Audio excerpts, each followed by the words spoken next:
Hey gang, what's up? Hope everybody's having a good day out there today, and welcome back here to another edition of Intuitive Angling. Today I'm going to give up one of my biggest secrets for catching bass on jerk baits during the winter time of the year. I've debated whether to do this or not, but I think it's a time to share the secret to help you guys catch some more fish. So we're going to get into that here in just 1 second. Real quick before we get started, guys, just a couple of housekeeping tips. Please check out our View Product Shopping tab on the channel. When you click on the video, the bottom of the screen, you'll see a thing that says View Products. If you click on there, I put 30 products on there I think you guys might be interested to check out. It's a good way to support the channel. And also, just a quick reminder, you're looking for a good Christmas gift, check out the Baitworks Intuitive Angling Holiday Box. This thing is full of baits that I've selected myself out of the Baitworks tackle store, along with a video link about how to fish everything in there.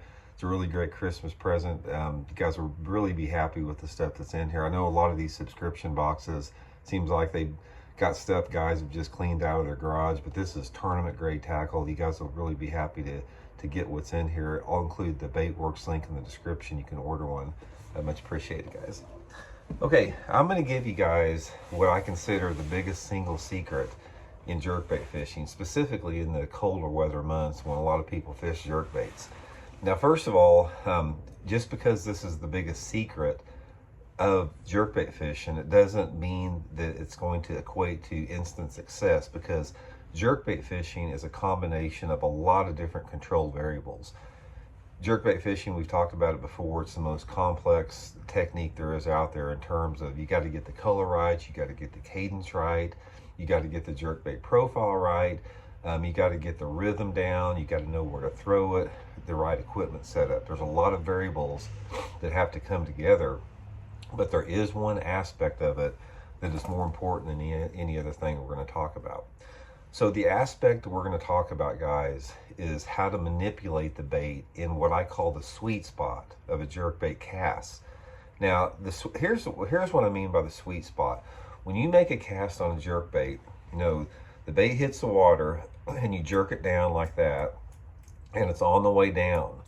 Now, on the way down, when the bait's coming on the way down, once in a while you'll catch a bass on it, but most of the time the strike is going to occur when the bait maxes out at its deepest point, which is about, you know, maybe 15% of the cast. And then as you work it, you know, the jerkbait comes up to the boat like that. So the bait's coming down like this, it comes down to the deepest part, and then it begins to come up like that. Now here's the trick I'm going to give you. Here's the juice I'm going to give you. When you get that bait down to what you consider the deepest part of the cast, which is right here, this is what's called the sweet spot. The sweet spot is where the bait stays the deepest that it has, because the reason I call it the sweet spot is probably 95% of the bigger fish that you're going to catch on a jerkbait comes when this jerkbait is at its deepest point. But here's the mistake a lot of people make, and here's the tip I'm going to give you, the juice I'm going to give you. When you get this jerkbait down to its deepest point, don't do the jerk, pause like that. Like, you know, people go boom, boom, boom, boom, boom, boom, let it pause like that. In the wintertime, when that bait comes down to the deepest point like this, you want to keep it in the same position, but you always want to keep the bait moving forward. You don't want to just freeze it up and let it suspend in one spot most of the time. Now, say for example, if the water's really dirty and cold, you might want to leave it in one spot longer, but traditionally, this is the juice I'm going to give you here, guys. When it gets to its deepest point, don't jerk it hard. Just start barely turn the reel handle like that. Like you get it down there and it's in the deepest point, just barely turn that reel handle. And what happens is this jerk bait is just going to go like this forward, just real slow like that. And in the wintertime, that's the way minnows do. Minnows don't dart everywhere in the cold water.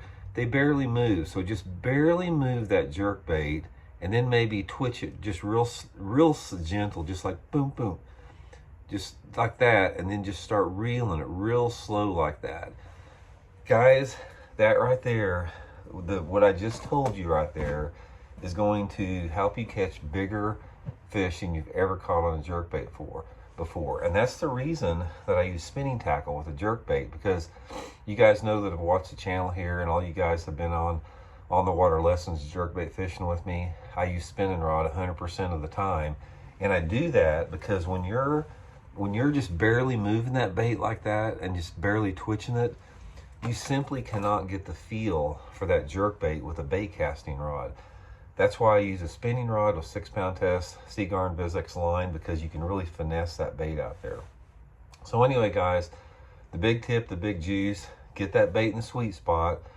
Try to keep it in the sweet spot excuse me, as long as possible, without making the bait completely stop. Just keep it moving forward and make your twitches real subtle like that. Don't go boom, boom, boom.